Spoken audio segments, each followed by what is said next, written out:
Good morning everyone. कल के lecture में हमने कुछ बेसिक चीज़ें देखी थी कि स्ट्रेसेस क्या होती हैं, स्ट्रेन्स क्या होती हैं, उनके क्लासिफिकेशंस क्या हैं और कुछ कर्व्स देखे थे कि किस तरह के कर्व्स हमें डिफरेंट मटेरियल्स के लिए मिलते हैं। पहले हमने स्टील के लिए देखा, उसके बाद पॉलीमर जैसे रबर के लिए देखा, हमने कंपैरेटिव स्टडी की पॉलीमर, सेरामिक और मेटल्स की। इसी सीक्वेंस को कंटिन्यू करते हुए आज हम थोड़ा सा डिफरेंट चीज़ें पढ़ेंगे क्योंकि वो काफ़ी बेसिक होती हैं किसी मैकेनिकल इंजीनियर के लिए। तो आज हम उसी पे फोकस करते हैं। तो टॉपिक आज के लिए हमारा रहेगा मैकेनिकल प्रॉपर्टीज ऑफ मटेरियल। इसमें आपको कन्फ्यूज़न ज़रा सा भी नहीं होना चाहिए। ये काफ़ी बेसिक चीज़ें हैं, सबसे ज़्यादा कन्फ्यूज़न हमें इसी में होता है। So the topic is mechanical properties of materials. तो कई सारी प्रॉपर्टीज़ होती हैं। पहले हम एक बार इन सारी प्रॉपर्टीज़ को एक जगह पे एक साथ लिख देते हैं, उसके बाद हम उनकी स्टडी करेंगे कौन कौन सी प्रॉपर्टीज़ होती हैं। तो सबसे पहले प्रॉपर्टीज़ आती है इलास्टिसिटी। इलास्टिसिटी उसके बाद हमारे पास दूसरी प्रॉपर्टी आती है प्लास्टिसिटी। देखो जिन जिन प्रॉपर्टीज़ को मैं एक साथ लिख रहा हूँ आपस में एक दूसरे से रिलेटेड होंगी, इसीलिए लिख रहा हूँ। ठीक है, तो इलास्टिसिटी, प्लास्टिसिटी। तीसरा है हमारे पास डक्टिलिटी और चौथा है हमारे पास ब्रिटलनेस।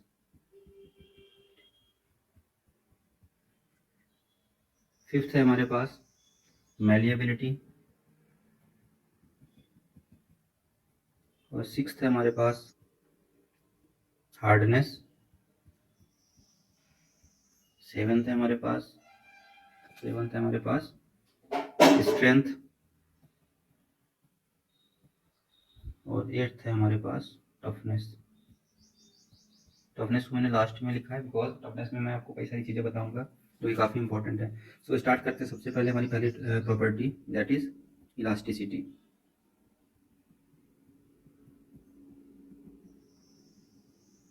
ठीक, तो इलास्टिसिटी बेसिकली क्या होती है? Elasticity it is the property of material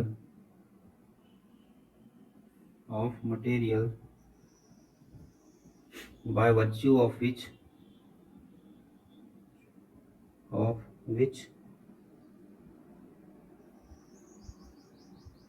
it is enabled to regain its original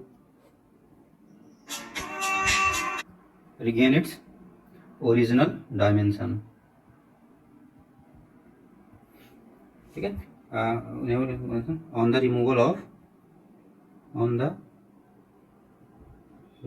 of load. ठीक है, अब इसकी डेफिनेशन तो हो गई। अब इस डेफिनेशन में जो सबसे इंपॉर्टेंट चीज़ है वो ये है कि रिगेन इट्स ओरिजिनल डायमेंशन। इस पर ध्यान देने की जरूरत है बिकॉज यहाँ पे हमें उस चीज़ से कोई मतलब नहीं है कि हमने लोड लगाया और मटेरियल डिफॉर्मेशन हो गया। No, that is not important in case of elasticity. Important है क्या है, आपने डिफॉर्मेशन कॉज किया, आपने अब लोड रिमूव किया, उस लोड को रिमूव करने के बाद मटेरियल कितना फ्रीक्वेंटली, या बोलो कि कितना क्विकली अपनी ओरिजिनल डायमेंशन को रिगेन करने का ट्राई करता है, वो होती है उसकी इलास्टिसिटी। जितना मटेरियल अपने ओरिजिनल डायमेंशन के क्लोज पहुंचेगा उतनी ज़्यादा उसकी इलास्टिसिटी होगी। अगर वो अपने डिफॉर्मेशन को पूरी तरह से रिगेन कर लेता है तो बोलते हैं कि हमारे पास परफेक्ट इलास्टिक मटेरियल है। और अगर उतना आप उसने थोड़ा बहुत उसमें जो डायमेंशनल में जो डिफॉर्मेशन हुए हैं, अगर वो उसको पूरी तरह से रिगेन नहीं कर पाता है तो हम उसे पार्शियल इलास्टिक बोलते हैं। ठीक है, तो इस बात पर ध्यान देना है कि मटेरियल अपने ओरिजिनल डायमेंशन को किस लिमिट तक या किस प्रपोर्शन में रिगेन कर पा रहा है, वो हमारी दिखाती है किससे? इलास्टिसिटी से। तो बेसिकली इलास्टिसिटी हमें, सपोज हमने क्या किया, ऑब्वियस ही बात है किसी मटेरियल पे अगर हमने लोड लगाया, आप इसको इस तरह से बना सकते हो बेसिकली। अच्छा, सबसे पहले हम प्लास्टिसिटी भी पढ़ लेते हैं थोड़ा सा, क्योंकि प्लास्टिसिटी और दोनों आपस में रिलेटेड है। तो उसके बाद हम ग्राफ के थ्रू देखेंगे कि कैसी चीजें क्या होती हैं। ठीक है, तो प्लास्टिसिटी। ठीक है, अब इसमें क्या होगा, इलास्टिसिटी और प्लास्टिसिटी आप बोल सकते हो कि एक दूसरे की जस्ट अपोजिट होती हैं। दिस मीन अगर कोई भी मटेरियल अपने ओरिजिनल डायमेंशन को रिगेन करने का ट्राई कर रहा है, this mean it is showing some elastic property. और वो अगर अपने ओरिजिनल डायमेंशन को रिगेन करने का ट्राई नहीं करेगा तो क्या बोल देंगे हम उसको? प्लास्टिसिटी, प्रोवाइडेड की लोड इज रिमूव्ड। आपने लोड रिमूव किया, उसके बाद हमारे पास ये फिनोमेना वहां पे हमें देखने को मिल रही है। तो प्लास्टिसिटी क्या हो जाएगी? Plasticity is nothing but it is property of material by virtue of which by virtue of which it does not show any tendency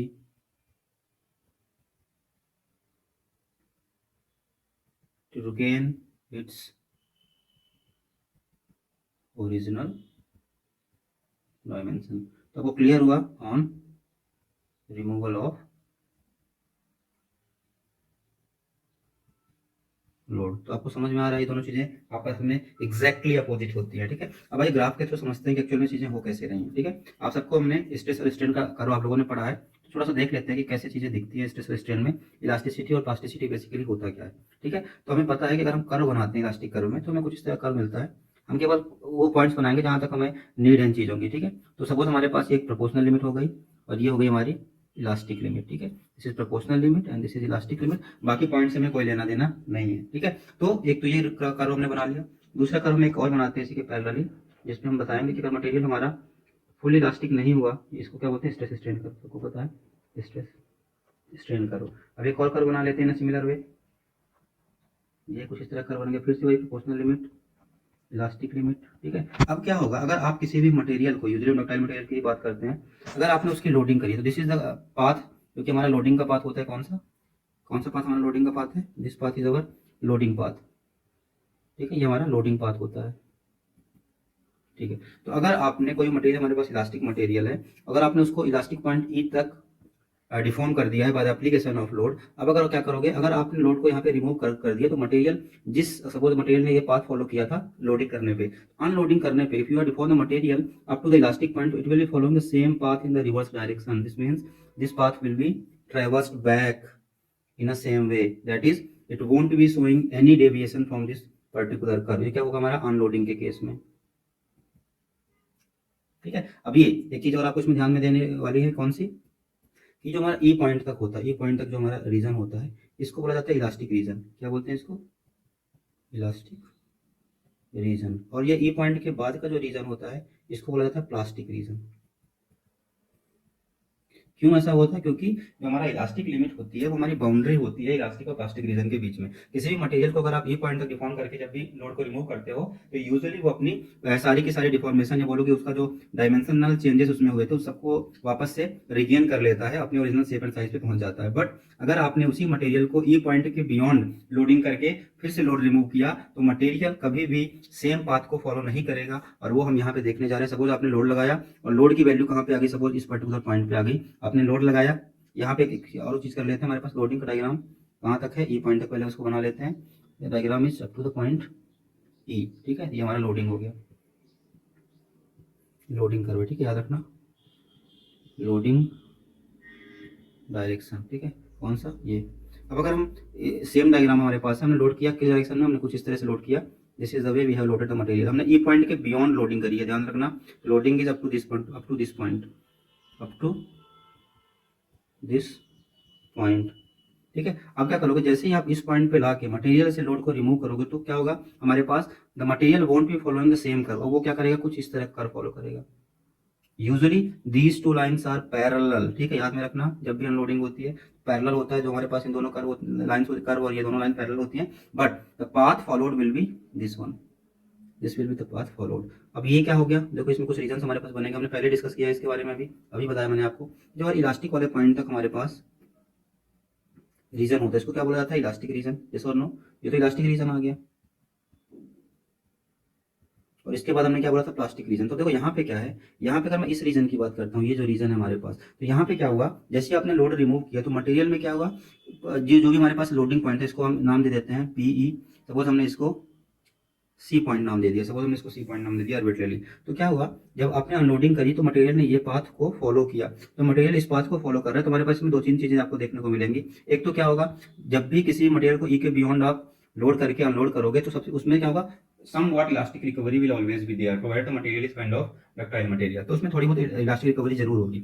अब उसके बाद जो हमारे पास रिकवरी नहीं हो पाई है, वो किस में जाएगी, प्लास्टिक जोन में चला जाएगा, ठीक है। इसको ध्यान में रखना है कि हमारे पास जब भी मटेरियल ई से सी के बीच में आएगा, तो ये जो बीच वाला रीजन है दोनों के बीच में, मटेरियल ने पाथ तो ये फॉलो किया, इस वाले रीजन को क्या बोला जाता है, इस वाले रीजन को बोला जाता है elastic recovery, elastic elastic recovery का हमारा ए और सी के बीच में होगा। अब बाकी जो हमारे पास रीजन बचा कौन सा, क्योंकि हमारे पास इसको डी पॉइंट नाम दे देते हैं, यहाँ पे डी पॉइंट नाम दे देते हैं डी, और ये हमारे पास इसको ओ नाम दे देते हैं, यहाँ पे भी ओ नाम दे देते हैं। तो ये जो ओ और डी के बीच में हमारे पास रीजन मिला है हमें, तो ये ओ और डी के बीच का जो रीजन है उसको बोला जाता है हमारे पास रेसिडुअल स्ट्रेन। देखो मटेरियल ने अनलोडिंग करने के बाद मटेरियल को वापस आपने छोड़ा तो कहाँ पे आके रुक गया, यहाँ पे। दिस मीन्स इतना जो अमाउंट है, इतना अमाउंट स्ट्रेन इसके अंदर हमेशा बचा रहेगा, क्योंकि वो ओ तक तो नहीं पहुंच पाएगा कभी भी। दैट्स वाई जो रीजन ओडी है इसको बोला जाता है रेसिडुअल स्ट्रेन। क्या बोलते हैं इसको, रेसिडुअल स्ट्रेन। ठीक है, इसको ध्यान में रखना। तो हमारे पास एक तो इलास्टिक रिकवरी रीजन हो गया, दूसरा रेसिडुअल स्ट्रेन हो गया। अब देखो रेसिडुअल स्ट्रेन किस वाले पार्ट में आ रहा है, हमारे पास इलास्टिक रीजन में आ रहा है, और इलास्टिक रिकवरी किस वाले रीजन में हुई, हमारे पास प्लास्टिक रीजन में हुई। इस बात को ध्यान में रखना है। हमारे पास एक तो जो हमारे पास अनलोडिंग होगी that is almost parallel to the curve OPE, जो कि हमारे पास अगर स्ट्रेट लाइन है तो उसी के लगभग पैरेलल होती है। उसमें क्या होगा, प्लास्टिक अगर रीजन में आप जाके अनलोडिंग करोगे थोड़ी बहुत इलास्टिक रिकवरी होगी, ऑब्वियस सी बात है, बट साइमल्टेनियसली मटेरियल में somewhat deformation will always be left, और उसी को क्या बोला जाता है, इलास्टिक रेसिडुअल स्ट्रेन। तो आपको ये दोनों चीजें याद में रखनी है, रेसिडुअल स्ट्रेन। ओके, तो इलास्टिक रीजन हो गया, इलास्टिक रिकवरी हो गया, रेसिडुअल हो गया। तो ये हमारे पास दो चीजें आ गई। ठीक है, कि मटेरियल में एक तो हमारे पास इलास्टिसिटी भी होती है और प्लास्टिसिटी भी होती है। प्लास्टिसिटी उसे क्या करती है, उसे अपने ओरिजिनल डायमेंशन को रिगेन करने का थोड़ा सा भी मोटिव नहीं देती है। बट इलास्टिक रिकवरी में क्या होता है, इलास्टिसिटी में क्या होता है, मटेरियल अपने ओरिजिनल डायमेंशन को रिगेन करने की पूरी कोशिश करता है। अगर वो परफेक्टली इलास्टिक है तो वो अपनी पूरी ओरिजिनल डायमेंशन को पूरा रिगेन भी कर जाएगा। अगर इवन अगर हमारे पास वो आपके पास इलास्टिक रीजन तक हमने अगर उसको लोडिंग करी है तो अपनी ओरिजिनल डायमेंशन को पूरी तरह से रिगेन कर पाएगा। अगर आपने उसके बियॉन्ड करी है तो somewhat plastic deformation will always be left inside the material. तो इसको आप वर्ड के फॉर्म में भी लिख सकते हो, if the material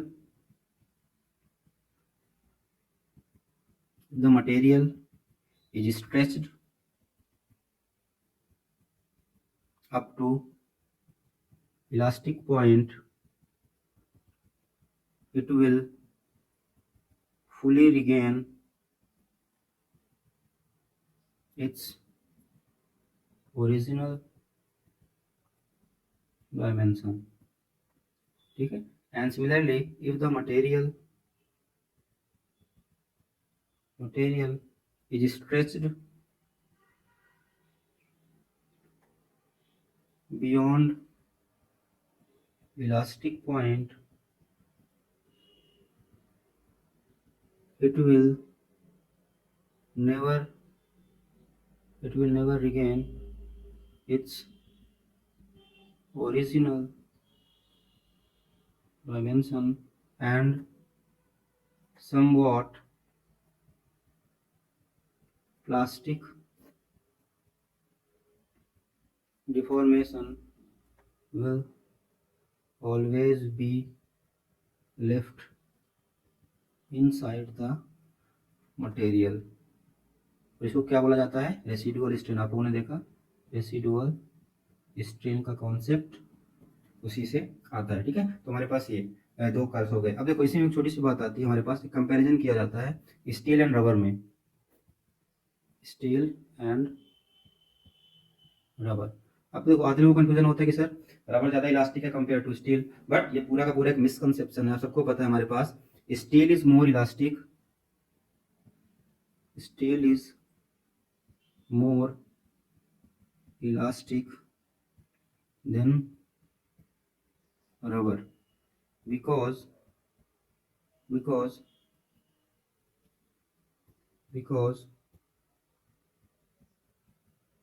for the same load applied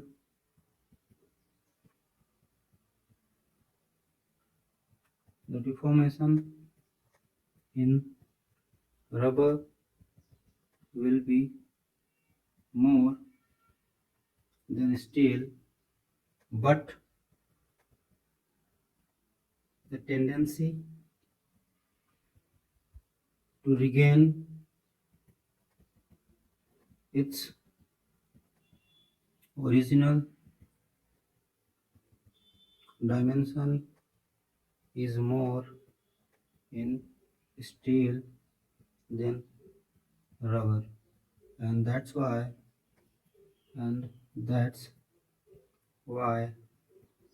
steel because of its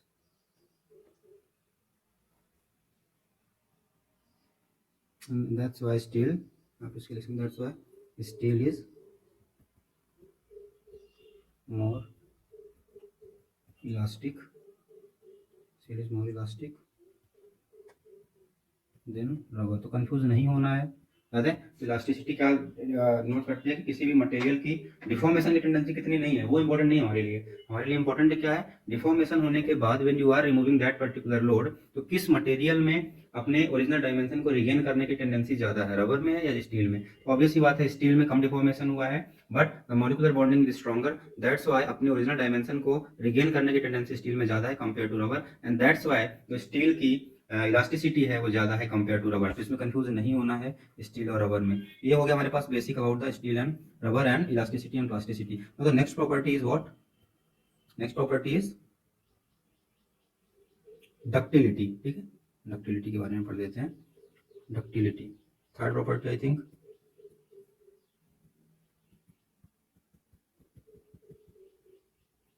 ठीक है, तो डक्टिलिटी को ब्रिटलनेस के साथ ही पढ़ेंगे, तो दोनों को कोरिलेट करके चलना है, because again these two will be opposite to each other. Similarly जैसे कि हमारे पास क्या थी, इलास्टिसिटी एंड प्लास्टिसिटी। ठीक है, डक्टिलिटी क्या होगी, it is the property of material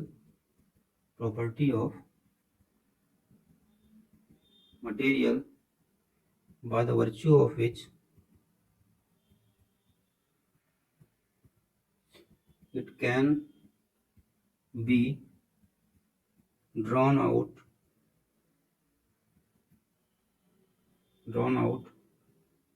by the virtue of which it can be drawn out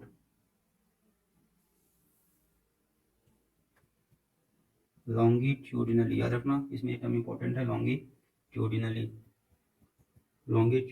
to a reduced cross section, longitudinally to a reduced section। और आप इसको बोल सकते हो और it can be drawn like wires के form में इसको ड्रॉ किया जा सके। तो ये हमारे पास डक्टिलिटी हो गई। तो किसी भी मटेरियल में अगर सपोज हमारे पास एक कोई सिलेंड्रिकल स्पेसिमेन है, हमने क्या किया इस पे सिलेंड्रिकल स्पेसिमेन पे, ऑब्वियस बात है लॉन्गिट्यूडिनल का मतलब है इसकी लेंथ के अलॉन्ग हमने फोर्स लगाया और फोर्स लगा के इसको डिफॉर्म करने का ट्राई किया। सपोज एल लेंथ थी, ऑब्वियस ही बात है हमने फोर्स लगाया इसको डिफॉर्म करने का ट्राई किया, तो नाउ इसकी जो लेंथ है वो इंक्रीज हो जाए, L dash is very very greater than L. ठीक है, हमने इसको डिफॉर्म किया कुछ इस तरह से हो जाए, तो क्या बोलेंगे कि ये मटेरियल हमारा क्या है, डक्टाइल है, प्रोवाइडेड कि इसकी हम लेंथ को लॉन्गिट्यूडिनल या बोलो कि इसकी लेंथ को हम इंक्रीज कर पा रहे हैं। यहाँ पे मेन फोकस क्या है कि जिस डायरेक्शन में आपने फोर्स लगाया है उस डायरेक्शन में जो इसका लेंथ का इंक्रीमेंट है वो काफी तेज से हो रहा है। ठीक है, तो जितना ज़्यादा हम इसको वायर के फॉर्म में कन्वर्ट कर सके किसी मटेरियल को, उतनी ज़्यादा उसमें डक्टिलिटी होगी। ठीक है, तो हमारे पास अभी एक वायर कैसे हो गया, थोड़ा सा और बड़ा हो गया, सेम फोर्स लगाया यहाँ पे भी, अगेन सेम फोर्स, और यहाँ पे हमारे पास एल डैश ये हो गया। ठीक है, तो हमारे पास वायर को इसको, अच्छा इसमें एक चीज़ और आपको यहाँ पे ये ऊपर वाले पार्ट में बड़ा लग रहा होगा, ऑब्वियस ही बात है जब आप इसको रिड्यूस करो तो इसको क्या होगा, क्रॉस सेक्शन एरिया भी कम हो जाएगा। इस चीज़ को ध्यान देना, लेंथ बढ़ेगी तो क्या होगा, क्रॉस सेक्शन कम होगा, बिकॉज वॉल्यूम तो कांस्टेंट रहता है। हमारे पास कुछ इस तरह का हमें सिचुएशन देखने को मिलेगी। ठीक है, and let's see very this means we can draw this cylindrical specimen या बोलो cylindrical body in the form of wire, that's why it is having some ductility। अब जितना ज़्यादा आप इसको ड्रॉ कर पाओगे उतनी ज़्यादा इसकी डक्टिलिटी बढ़ जाएगी। ठीक है, तो डक्टिलिटी के बाद हमारे पास क्या है, हमारे पास fourth property comes out to be brittleness.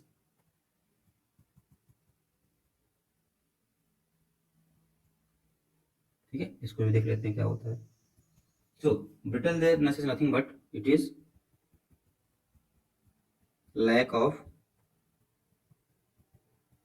ductility। So हम बोल सकते हैं कि if a material cannot be drawn like wire, then it will be said to be brittle, as simple as that। ठीक है, is said to be brittle. आप इसको wire के फॉर्म में नहीं ड्रॉ कर पा रहे हो तो इसमें तो मटेरियल को क्या बोल देंगे, ब्रिटल। क्या होगा वायर के फॉर्म में, जैसे आपने देखो ब्रिटल मटेरियल अच्छा ही कंपैरिजन है, अभी से थोड़ा सा देख लेते हैं। तो वो हमने क्या किया, ये डक्टाइल मटेरियल था, ठीक है, ये क्या था हमारे पास, डक्टाइल मटेरियल, इसीलिए इसको बोल देते हैं डक्टाइल मटेरियल। डक्टिलिटी प्रॉपर्टी किसमें होती है, डक्टाइल मटेरियल में। और इसमें क्या होगा, सपोज हमने कोई अगेन कोई स्पेसिमेन लिया और उसको हमने फिर से वही ट्राई किया था। हमने क्या किया, ये हमारे पास स्पेसिमेन सिलिंड्रिकली, हमने क्या किया, जैसे उस पर फोर्स लगाया और उसको कुछ लेंथ थी, हमने इसकी लेंथ को इंक्रीज करने का ट्राई किया। तो क्या हुआ, इसने लेंथ को कुछ नहीं इंक्रीज किया। ये मटेरियल था कुछ इस तरह से, जैसे हमने इसको फोर्स लगा के इसको करने का ट्राई किया, क्या हो गया, ब्रेक हो गया, कुछ भी लेंथ इंक्रीज किए बिना। ठीक है, हमने इसको सपोज फोर्स हमने थोड़ा सा बढ़ाया था, प्रेस कर दिया था, तो क्या हुआ, लेंथ लगभग वही रही, लेंथ हमारे पास एल ही रही, मटेरियल क्या हो गया, ब्रेक हो गया। तो इस तरह की प्रॉपर्टी को जिसमें हमारे पास लेंथ का इंक्रीमेंट लगभग जीरो हो, कुछ भी इंक्रीज ना हो और मटेरियल ब्रेक कर जाए, मतलब क्या क्या कर रहा है, रेसिस्टेंस शो कर रहा है वायर के फॉर्म में ड्रॉ होने को, जैसे मटेरियल को बोलते हैं ब्रिटल मटेरियल्स, ब्रिटल मटेरियल। ठीक है, और इसी प्रॉपर्टी को क्या बोलते हैं, ब्रिटलनेस। सबसे अच्छा आपका एग्जांपल कौन सा होता है, कास्ट आयरन। इसमें कास्ट आयरन जो कि यूजुअली हम स्टडी करते हैं, डक्टाइल मटेरियल हम यूजुअली किसकी स्टडी करते हैं, माइल्ड स्टील की। दिस मीन्स माइल्ड स्टील को हम वायर के फॉर्म में इजीली ड्रॉ कर सकते हैं, बट कास्ट आयरन को ड्रॉ करना is not a easy task. ठीक है, तो ये हमारे पास दो प्रॉपर्टीज हो गई, डक्टिलिटी एंड ब्रिटलनेस। उसके बाद में हमारा क्या प्रॉपर्टी थी, डक्टिलिटी हो गई, ब्रिटलनेस हो गई। Now we are having malleability and hardness. ठीक है, तो मैलिएबिलिटी थोड़ा सा देख लेते हैं क्या होती है, fifth property, malleability.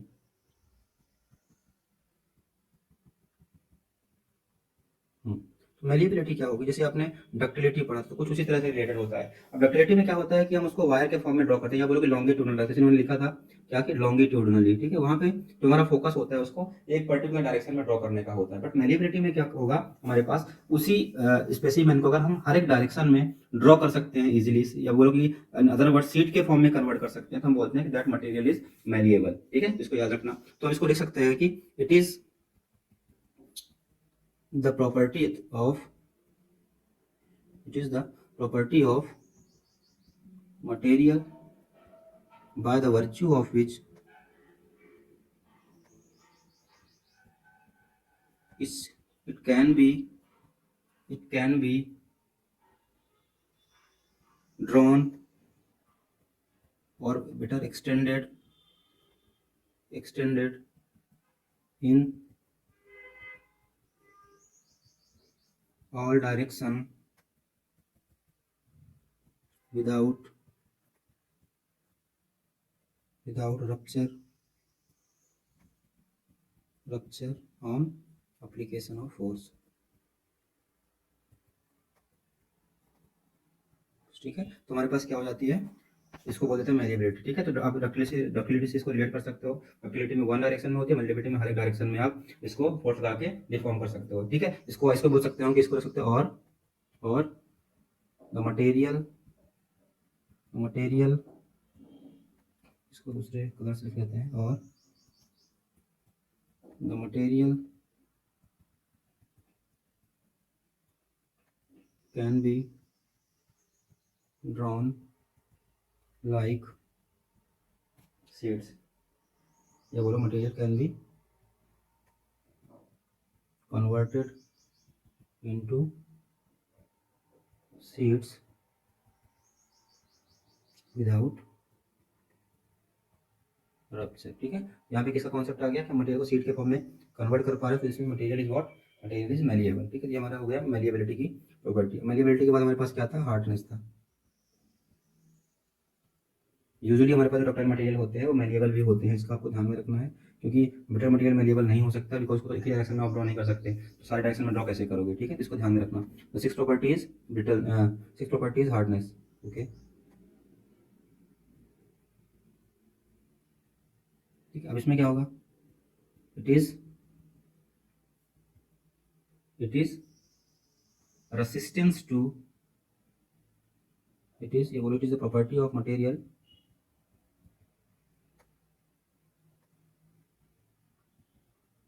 by virtue of which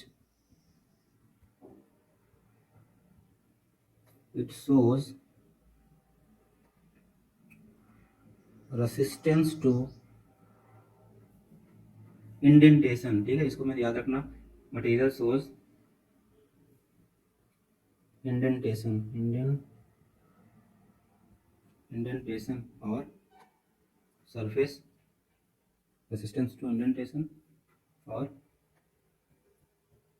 surface abrasion भी बोला जाता है इसको, बड़ा रेसिस्टेंस टू इंडेंटेशन ही याद रखो।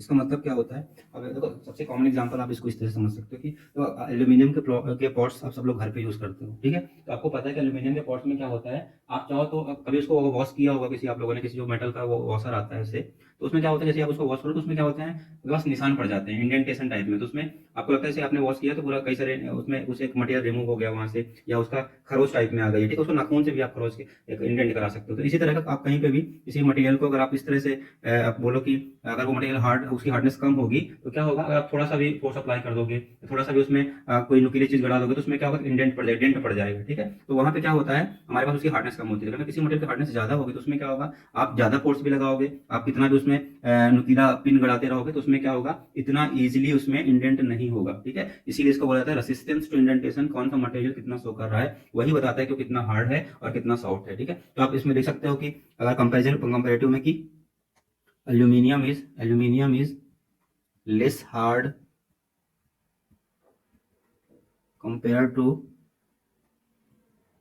steel, ठीक है। मैंने आपको रीजन बता दिया कि एल्यूमिनियम पे अगर आप थोड़ा सा भी स्क्रैच करते हो तो उसमें क्या जाता है, उसमें आपके पास स्क्रैचेस दिखने लगते हैं, लेकिन स्टील में ऐसा नहीं होता है। स्टील में आपको ट्राई करके देखना, स्टील में आप ऐसे इजीली स्क्रैच नहीं कर पाओगे, ठीक है। तो इसलिए aluminium is less hard compare to steel because it shows because it shows lesser resistance to indentation or scratch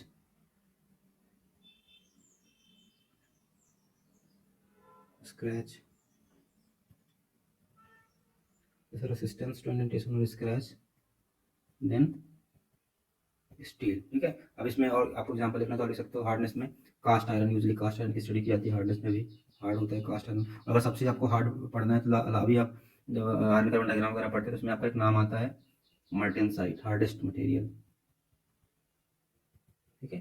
क्यों होता है उसका रीजन आपको यहाँ से समझ में आना चाहिए। मार्टेनसाइट हार्ड क्यों बोलते हैं, क्योंकि आप कितना भी नुकीली चीजें लेके आओ उस पर इंडेंट कर पाना इतना आसान नहीं होता है, ठीक है। तो दो एग्जांपल याद रखना, एक कास्ट आयरन और एक मार्टेनसाइट। तो ये हो गया हमारा हार्डनेस की। उसके बाद हमारे पास कौन सी प्रॉपर्टी थी हार्डनेस के बाद, हार्डनेस के बाद थी हमारे पास स्ट्रेंथ एंड टफनेस। अब देखो ये दो प्रॉपर्टीज हैं, ये काफी इंपॉर्टेंट प्रॉपर्टीज है क्योंकि इसमें कंफ्यूजन बहुत होता है, ठीक है। इसलिए इसको मैंने लास्ट में रखा है। तो हमारे पास आ गई 7th प्रॉपर्टी स्ट्रेंथ, ठीक है। तो पहले इसको याद रखो, सबसे पहले तो स्ट्रेंथ होती क्या है,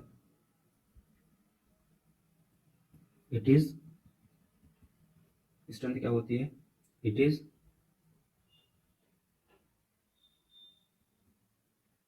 the property of material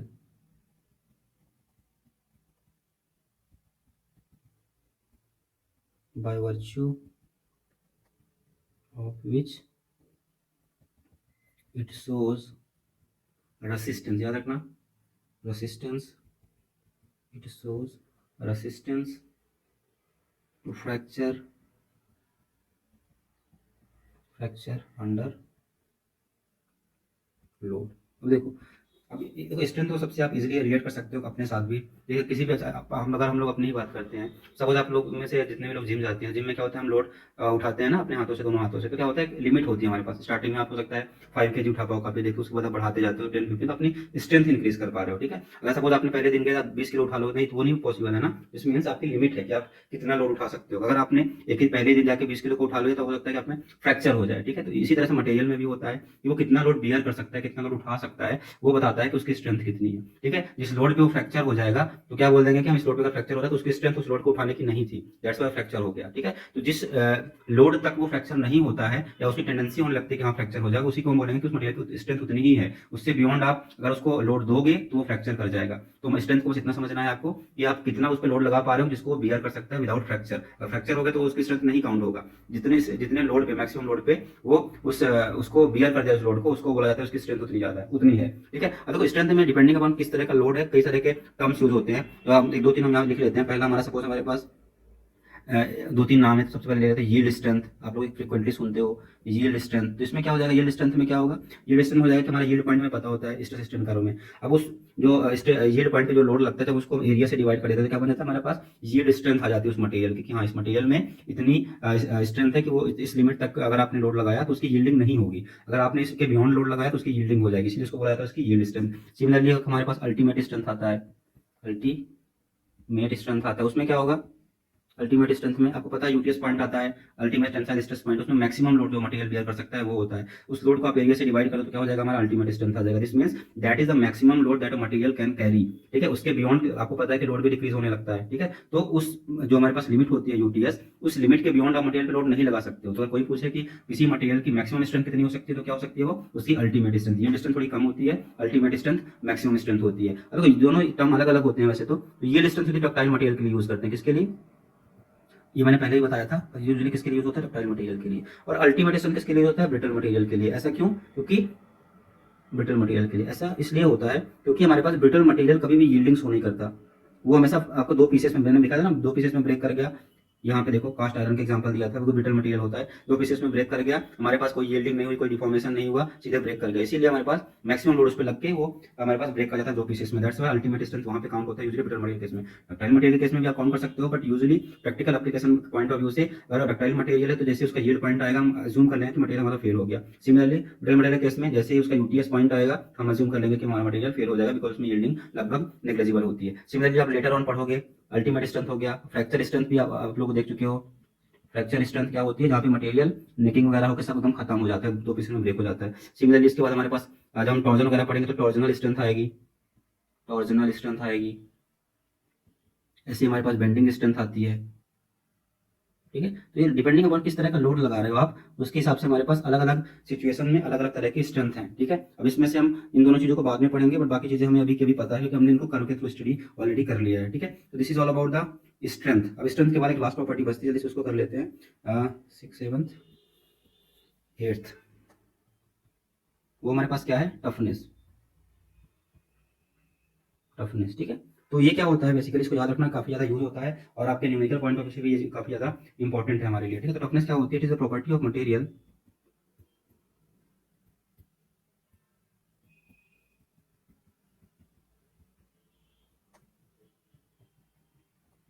it is the property of material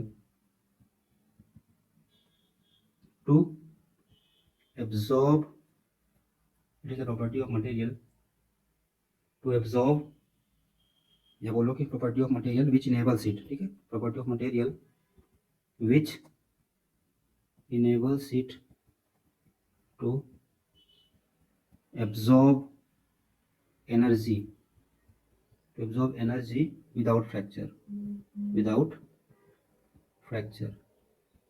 दोनों में क्या डिफरेंस है, टफनेस और स्ट्रेंथ में। देखो स्ट्रेंथ में क्या था, हमने लोड अप्लाई किया और एक लिमिट कर दिया कि हाँ इस लोड पे ये मटेरियल फेल होने से हो सकता है, तो हमने लिमिट कर दिया, तो लोड को हमने बोल दिया कि इसकी स्ट्रेंथ इतनी ज्यादा है, ठीक है। लोड के बेसिस पे हमने उसको डिफाइन कर दिया कि इसकी स्ट्रेंथ कितनी है, इसमें कितना लोड वो बियर कर सकता है, यहाँ पे लोड का पॉइंट है। पर टफनेस क्या है, वो लोड नहीं है, टफनेस क्या है, एनर्जी है, ठीक है। एनर्जी, टफनेस हमारा क्या दिखाता है, एनर्जी को, लेकिन यहाँ पे स्ट्रेंथ क्या दिखा रहा है, मैक्सिमम लोड को दिखा रहा है कि हमारे पास इतना लोड आ रहा है, उसके बेसिस में एरिया से डिवाइड कर दिया तो हमारे स्ट्रेस के फॉर्म में स्ट्रेंथ आ गई, कितनी ज्यादा इसकी स्ट्रेंथ, ये इस मटेरियल की स्ट्रेंथ है। तो टफनेस क्या है, यहाँ पे हमारे पास एनर्जी होती है जो कि मटेरियल हमारा बियर कर सकता है without fracture when loaded gradually. याद रखना यहाँ पे ये चीज भी इंपॉर्टेंट है, ग्रेजुअली, ठीक है, ग्रेजुअली। तो आप उसको ग्रेजुअली लोड करते हो तो मटेरियल फ्रैक्चर का मतलब दो पीसेस में ब्रेक हो जाना, उस पीस में ब्रेक होने के पहले पहले वो जितनी एनर्जी अब्सॉर्ब करेगा वो उसकी टफनेस होगी। देखो इसका सबसे अच्छा आपका केस क्या बनता है, आपको कुछ नहीं करना है, अगर किसी मटेरियल की टफनेस आपको फाइंड आउट करनी है तो सबसे पहले उसका स्ट्रेस और स्ट्रेन का डायग्राम देखो कैसा बन रहा है। उस स्ट्रेस और स्ट्रेन का डायग्राम जैसे आपने देखा कुछ इस तरह का डक्टाइल मटेरियल कुछ इस तरह का सर बनता है, इस तरह का, तो क्या करो बस आपने सारे पॉइंट्स यहाँ पे मार्क किया, फ्रैक्चर पॉइंट होता है लास्ट का, कुछ मत करो, आप दो वर्टिकल्स ड्रॉ करो, इसके एंड वाले पॉइंट्स पे वर्टिकल ड्रॉ करो कुछ इस तरह का, और ये सारा का सारा एरिया काउंट कर लो, सारा का सारा एरिया कितना एरिया है, ठीक है। This area, this whole area inside the stress strain करो, हमारा क्या दे देगा, हमारा टफनेस को दिखाता है, ठीक है। तो याद रखना टफनेस, इसी को बोलते हैं energy that material, maximum energy that material can absorb without up to the fracture point, जितनी भी मटेरियल हमारी एनर्जी एब्जॉर्ब कर पाता है फ्रैक्चर पॉइंट तक, उसी को उसकी टफनेस बोल दिया जाता है, ठीक है। तो इसका क्या हो गया हमारे पास एरिया, इसको कैसे दिखाते हैं, area under stress strain curve, area under stress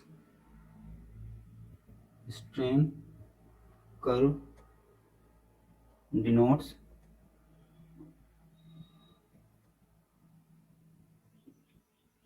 toughness of material. ठीक है, तो याद रखना टफनेस निकालने के लिए क्या करते हैं, कुछ नहीं करते, हम सिंपली स्ट्रेस और स्ट्रेन करके अंदर का एरिया ले लेते हैं। तो ये हमारे पास आ गया टफनेस। ओके, सो ये तो हमारा हो गया। अब देखो इसमें थोड़ा सा अगर हम इसको प्रिसाइज करते हैं तो हमारे हमने क्या बोला इसको टफनेस, तो हमने देखो ग्राफ क्या बनाया स्ट्रेस और स्ट्रेन का, बस इसमें थोड़ा सा मॉडिफाई करने का, देखो थोड़ा सा बियॉन्ड है ये, बट ठीक है हम इसी में डिस्कस कर लेते हैं, बाद में हम डिस्कस इसके बारे में और नहीं करेंगे। तो यहाँ पे स्ट्रेस और स्ट्रेन याद रखना, अगर आपने stress versus strain curve plot किया है और वहां पे आपने एरिया लिया है, तो स्ट्रेस और स्ट्रेन के थ्रू जो हमें मिलता है उसको बोलते हैं मॉडुलस ऑफ टफनेस। ठीक है, याद रखना स्पेसिफिक नॉर्म क्या है उसका, मॉडुलस ऑफ टफनेस। ठीक है, डिनोट्स, इसको आप लिख सकते हो मॉडुलस ऑफ टफनेस, ध्यान रखना इन चीजों को, डिनोट्स मॉडुलस ऑफ टफनेस। अब सर ये दोनों में क्या डिफरेंस है, toughness and modulus of toughness, ये हम अभी देखेंगे। सिमिलरली अगर आपने जो कर्व बनाया है स्ट्रेस और स्ट्रेन का ना बना के आपने, तो दो कर्व बनते हैं, तो लोड डिफॉर्मेशन का, एक स्ट्रेस और स्ट्रेन का। अगर आपने load versus deformation that is delta, इनके बीच का कर्व बनाया जो कि लगभग सिमिलरली उसी तरह का लगभग बनता है, लगभग कोई ज्यादा चेंजेस होते नहीं है वैसे, तो लगभग उसी तरह का बनता है। तो ये जो कर्व बनाया, अगर आपने इसके अंदर का एरिया लिया, सपोज आपने इसके अंदर का एरिया ले लिया कि सर यहाँ तक का एरिया हमने कंसीडर किया है, वो भी लोड डिफॉर्मेशन कर्व के अंदर का, तो लोड डिफॉर्मेशन कर्व के अंदर का जो एरिया देता है वो देता है हमारा क्या, टफनेस। उसको मॉडुलस नहीं बोलते, उसको टफनेस बोलते हैं, तो बोलते हैं टफनेस। अब दोनों में सर अंतर क्या होता है, मॉडुलस ऑफ टफनेस और टफनेस में, टफनेस और मॉडुलस ऑफ टफनेस में एक छोटा सा रिलेशन आप याद रख लेना कि मॉडुलस ऑफ टफनेस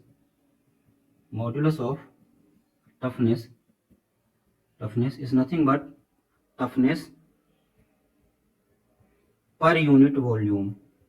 याद रखना मॉडुलस ऑफ टफनेस और टफनेस में क्या रिलेशन है, पर यूनिट। अगर आप यूनिट वॉल्यूम को कंसीडर करोगे ना, तो मॉडुलस ऑफ टफनेस और टफनेस दोनों बराबर हो जाते हैं। बट स्पेसिफिकली अगर आप स्टडी करोगे, क्योंकि चीजें हमेशा स्पेसिफिक ही होंगी तो ज्यादा आपको समझ में आएंगी, तो हमारे पास क्या होगा, अगर स्ट्रेस और स्ट्रेन के अंदर का कर्व है हम उसको देख रहे हैं एरिया, तो मॉडुलस ऑफ टफनेस बोलेंगे। अगर लोड वर्सेस डिफॉर्मेशन के अंदर का एरिया देख रहे हैं तो उसको क्या बोलेंगे, टफनेस बोलेंगे। ठीक है, तो इसको याद रखना। तो ये हमारे साथ प्रॉपर्टी हो गई। अगर कुछ और प्रॉपर्टीज है जो यहाँ पे हमने लिखी नहीं है बट उनका भी रिलेवेंस है, तो हम एक आई एक्स प्रॉपर्टी डाल के, आई एक्स डाल के थोड़ा सा उनके बारे में भी डिस्कस कर लेते हैं। टर्म होता है रेजिलियंस, आप लोगों ने नाम सुना होगा रेजिलियंस। ठीक है, इसमें क्या होता है, ये भी टफनेस से जैसा ही है, इसीलिए इसको डिस्कस कर रहे हैं। तो इसमें क्या होता है, resilience it is the ability of material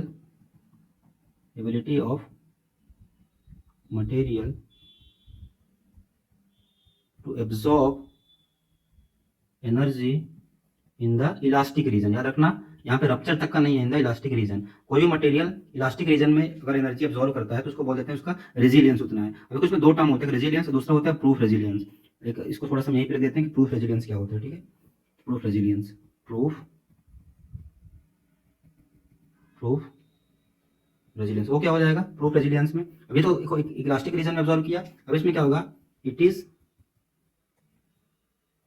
is the